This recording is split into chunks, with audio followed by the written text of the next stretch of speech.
daughter going back to school and stuff like that. Just so much going on. Very little time. I literally get these sort of 10-15 minutes in the morning to talk to you guys. So it's a big game tonight. It's on ITV, FA Cup 4th round, the Battle of the Claret and Blues. Graham Potter's first game as well against a really, really good Villa side. It's going to be interesting. It's really hard to predict the lineup that West Ham are going to put out tonight, as I said. But now we do know it's Potter. We know Potter likes 3 at the back, with the wing backs, 2 double pivots and stuff. I don't think he'll change too much though. Literally, he had the training session yesterday. You've probably seen the clips on YouTube and that. Like I say, very, very hard to predict us. In terms of them, I will come back to West Ham in a minute. But in terms of Villa, great season last year. Fantastic manager in Unai Emery. And they might want to take this one seriously. They might not. They're still doing really, really well in the Champions League. They're not doing too bad in the league either. I think he'll rotate a little bit.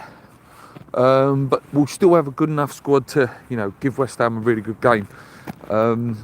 It's a tough game. I really like their team. They played really, really well against us early in the season. Obviously, they beat us. I really like their midfield. Onana, Tillemans, Morgan. Then you got McGinn as well in there. So much balance, so much pace. Defence is really, really strong. One of the best goalkeepers in the world as well. Supporting them. So for tonight, we know they're full of energy. Like to pass the ball, play that high line, sort of mid to high line. Love attacking down the wings, creating loads of opportunities. Play aggressively as well. It's a tough game, but I can't fully predict what their lineup's going to be because I don't know how serious they're going to take it. Unai Emery is renowned as a cup manager. He likes taking the cup seriously, but you wouldn't blame the guy for wanting more of that bigger carrot of the Champions League. I certainly would. If it was West Ham, I don't ever like West Ham not taking games seriously. But if it was West Ham in the Champions League, I know what I'd prefer to be taken seriously. My fear for tonight is we'll get exactly what happened at the London Stadium, where the man called John Duran will come back and haunt us. I'm very worried about that. That was an absolute banquet at the London Stadium earlier this year, wasn't it? He came on, scored. And I think he will score again tonight. I think, if you're a betting man, which I'm not so much anymore, I'd be putting money on John Duran to score any time and Villa would have win. I'm not confident we can get a win. I'm confident that we might get a draw, then potentially maybe take it into extra time, maybe sneak a win on pen, who knows. But what I'm hoping to see tonight, so back to West Ham, what I'm hoping to see tonight for West Ham is just a little bit more excitement. The players will have that little bit between their teeth, wanting to prove themselves, wanting to show off to a new manager. Potter would have seen him a little bit in training yesterday, but now come on, Lopetegui's gone. That curse is gone. It's time to move on. So hopefully, but it is West Ham, the only team that don't get manager bounces. Hopefully we get a manager bounce tonight and we can get something out of the game. I don't think we will.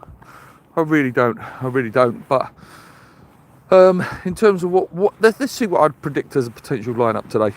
So I think obviously Ariola has to play in goal because Fabianski's still out with the concussion. I think might go 4 at the back with Wan-Bissaka in a natural wing back, right back role with Emerson at left back. And then he's obviously going to have to go Kilman and Mavropanos because I think Tobido came off injured, didn't he, the other day. After that, obviously, we've got the midfield, which I think he's going to go Soler and Alvarez. Then Paquetá. I'd love to see Kudus in at the 10, but Kudus will obviously go on the right because there's no Bowen at the minute. Somerville on the left, and then at the moment he's got no choice because Fulkrug will have to go up front. We're linked with a few players as well, guys, just off the FA Cup thing now. So like I say, hopefully we do something, hopefully we get through. It'd be nice for Graham Potter to get his first win or some sort of result. Or even if like I say, if we want to go through, because Villa are a good side, just a positive performance would be nice tonight. But yeah, back to players we've been linked with. We're heavily linked with Jonathan David again. His name has come up again massively. West Ham, if there's an opportunity to go and get this guy, please go and do it. this guy will just be that little spark potentially that we need to kickstart us and get some goals. You know, that's what we want. That's what we want. Be absolutely buzzing with that. There's a few midfielders linked as well. Dewsbury Hall, good little player. Obviously ties to Potter as well with the Chelsea and stuff. So we'll probably see that happening. What else was there? Rashford, weird one. I can't see it purely because of how much it would cost in the wages, but interesting to know that we've said that we're willing to look at that. The Evan Ferguson one, guys, you probably read and heard that West Ham are in for him, but Brighton are not willing to sell until the end of the window. So that's one just to keep an eye on. But I think we need a striker in before the end of the window. You know, if Evan Ferguson is to come in, we need to push it and get him in early rather than waiting to the end. But like I say, the transfer business will kick off heavily, I think, from next week. I think next week we might see West Ham maybe putting some bids in, or some actual real transfer who's really picking up, because obviously now Potter's in, he would have had a couple of meetings with whoever it is now, Steiden, Noble, Brady, I don't know, Sullivan, and they would have looked at the targets they probably were initially looking at, and then now they probably, Potter will look over and go, yeah, maybe, okay, maybe, or maybe not, maybe not. What about this guy? Have you thought about this guy? So we wait and see. We wait and see. I just want to say one more thing. So, just want to give my opinion on. A few channels have said it about what their opinion was on the game yesterday. Sorry, not the game, the press conferences and stuff like that. Thought we came across brilliant. Thought we spoke really, really well. I thought the Pep Guardiola comment was really, really, you know, important, where he said, you know, if Pep's questioning himself, I've got to question myself. We've all got to question ourselves. I think he was very humble in what he was saying.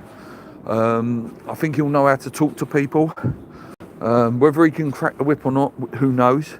I don't think he needs that necessarily. I think, you know, some of them need to put an arm around them, talk to them, you know, and get in their ear. You know, you're a good player, you're a good team. We can do this. We can get things going. Let's see. Anyway, I'm going to leave it there, guys. Thank you so much. It's brilliant. Great to have a few people watching there all over the world there. It's very strange. But yeah, if you're watching back, please comment along. Comment your ways to keep believing. Put your score predictions in the comments. Let's go. Oh, wait a minute. Who's this? Morning, Luke. I'm really excited about Potter. What about you? Yeah, I am, mate. Really, really excited. I'm going to leave it there, guys, because there's a lot of people that are not West Ham fans in the chat there. Very, very random chat this morning. Yeah, come on your ways. Let's go.